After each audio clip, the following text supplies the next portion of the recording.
ang nag-deliver papunta sa bahay nila Pangulong Bongbong Marcos at Speaker Martin Romualdez mag-insert o magpasok ng 100 billion worth of projects sa BICAM.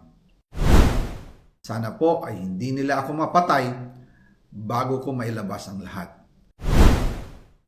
Ginawa ko lang ang utos sa akin, pero ngayon, handa na akong harapin ang lahat. Ginagamit ng administrasyon ang buong resources ng bansa para tumahimik ako. That he will shoot me if I will talk. Gagamitin ako bilang panakipbutas sa kanilang kampanya laban sa korupsyon. Hindi na ako mananahimik, ilalabas ko ang lahat ng katotohanan. May resibo, may ebidensya, at may pangalan. Para sa bawat Pilipino, alam ko na buo ang galit ninyo sa akin ngayon. Nauunawaan ko rin kung bakit. Lalo na at malaki ang halagang nakataya. Pero bago kayo humusga, hayaan ninyong ipaliwanag ko ang buong katotohanan. Matagal akong hindi nagsalita dahil may direktang utos sa akin. Huwag nang bumalik ng Pilipinas at manahimik na lamang. Umalis ako noong July 19, 2025 para sa aking medical check-up. Nakaplanong bumalik pagkatapos ng SONA ni Pangulo. Pero habang papauwi na ako, tinawagan ako ni dating Speaker Martin Romualdez at sinabihan, "Stay out of the country. You will be well taken care of as instructed by the President." Noon naniniwala pa ako sa kanila, kaya't hindi ako bumalik. Tumikom ang aking bibig, sumunod ako, pero ang hindi ko alam, ang ibig pala nilang sabihin sa aalagaan ka namin ay gagamitin ako bilang panakipbutas sa kanilang kampanya laban sa korupsyon. Ginawa nila akong poster boy ng kanilang sariling kasinungalingan. Ngayon, hindi na ako mananahimik, ilalabas ko ang lahat ng katotohanan. May resibo, may ebidensya, at may pangalan.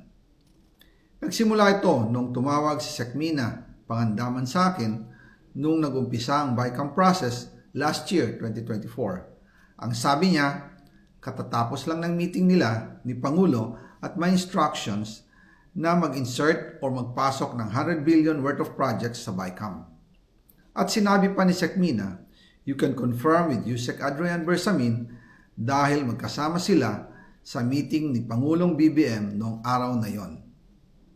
Tinawagan ko po agad si Yusek Adrian Bersamin at tinanong ko kung may instruction nga ba ang Pangulo na magpasok ng 100 billion during their meeting.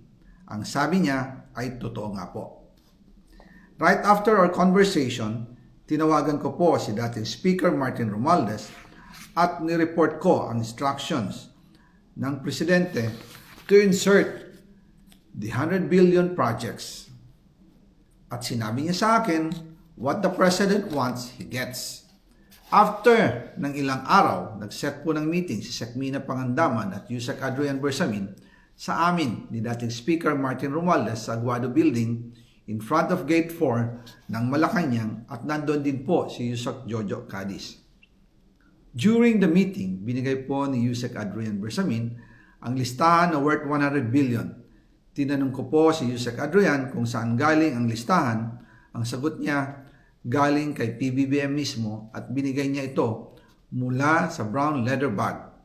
Nung sinabi po ni Yusek Adrian Bersamin, yung brown leather bag, naalala ko noong nasa Singapore kami right after the elections of May 2022 sa Hilton Hotel, kami ni dating Speaker Martin and PBBM habang pauwi at pabalik ng Pilipinas, hinabol ng PSG ang brown leather bag at ang sabi ni PBBM, maiwan na lahat, wag lang ang brown leather bag.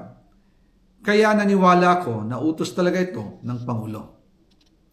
Pagkatapos ng ilang araw, I informed sina dating Speaker Martin Romualdez, Sekmina Pangandaman, Yusek Adrian Bersamin, and Yusek Jojo Cadiz na kung pwede 50 billion lang ang ipasok sa program funds dahil so sobra ang DPWH funds versus sa DepEd. In practice, hindi pwede na mas malaki ang budget ng DPWH kaysa edukasyon.